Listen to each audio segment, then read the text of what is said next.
আপনারা সবাই ভালো আছেন? কেমন আছেন? আজকে আমি ডালিয়া ব্রেকফাস্টে খাবো। ডালিয়া ড্রাই ফ্রাই করছি। এবার প্রেসার কুকারে নুন দিয়েছি, আলু দিয়েছি, এই ধনের গুঁড়ো, হলুদ আর এগুলো সব প্রেসার কুকারে দিয়ে আর একটু জল দেবো। এই যে জল দিলাম আর একটু তেল দেবো, সাদা তেল দিয়ে প্রেসার কুকারের সিটি দেবো। তেলে জিরে, তেজপাতা, শুকনো লঙ্কা ফোড়ন দিয়েছি আর এখানে এই সবজিগুলো দিচ্ছি। এখানে আছে গাজর, পেঁয়াজ, মটরশুঁটি, বিনস আর এই যে হচ্ছে পেঁয়াজ কলি। এই যে পেঁয়াজ কলি এটা ভাজা ভাজা হয়ে গেছে। এবার আমি দেবো আদা, কাঁচা লঙ্কা আর চিনি।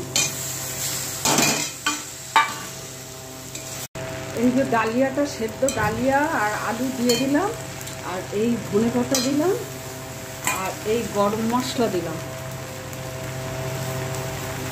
দিয়ে এটা ভাজা ভাজা করবো। ফ্রাইড রাইস হয়ে গেছে। শীতকালের সবজি দিয়ে এর সঙ্গে টমেটো সস নিলাম, নিয়ে খাবো।